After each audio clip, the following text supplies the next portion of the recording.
Hey guys, SJ from IgnoreLimits.com here. Today I just want to talk to you guys about a few tactics that Arnold Schwarzenegger used, deemed psychological warfare that he used on stage to win the Olympia and just through life, as well as his competing, things like that as well.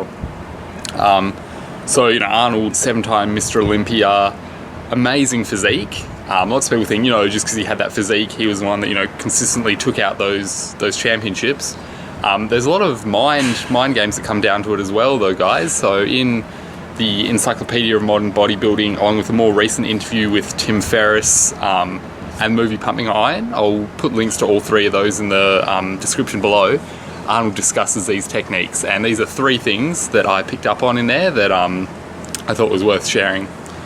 So number 1 is Arnold used to interrupt patterns of focus.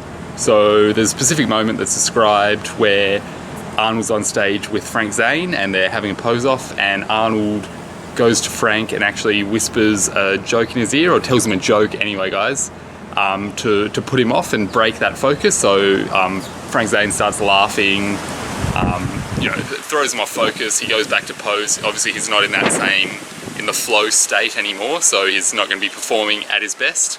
Arnold knows that. He uses that to his advantage. Another thing Arnold did was plant seeds of doubt in people's minds by using, just small little comments to them, or asking them a question that would sort of throw them off and make them question and doubt themselves.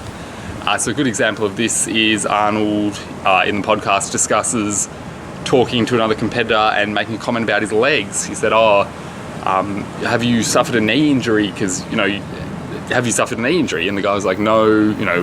Why do you ask? What makes you think that? And Arnold makes a comment that his legs, are looking quite small. They're not looking as good as they did in previous competitions. And then he leaves it at that. And then so that competitor goes away, and Arnold can tell he's, looking at his legs, thinking about them, focusing on them.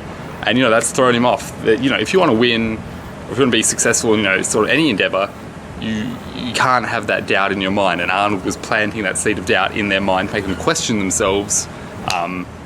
So Arnold had the upper hand. And the third thing was he would never help his competitors. There's an old military saying, something along the lines of, you never give your enemy the knife they need to kill you. And Arnold understood that, and so when Franco or others would ask him for advice, he wouldn't give advice, or there was examples of him giving bad advice as well. So there's a time with a amateur, I'm not sure why Arnold did it, he wasn't even in the same league. He actually told him when he poses up on stage as he's pulling his poses to growl and make noise, because they'll get extra points from the judges or something like that. Obviously that's not true, and it's a very humiliating time, which resulted in the guy getting disqualified actually.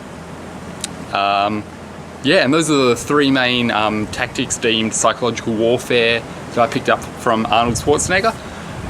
If you want to read more about Arnold, or especially getting a look inside his mindset and more techniques and things like that, I recommend checking out the movie Pumping Iron, which is a documentary. Link is below. The Encyclopaedia of Modern Bodybuilding. It's the biggest and heaviest book I own. If you don't have access to weights and you need to work out at home, you could easily use this book.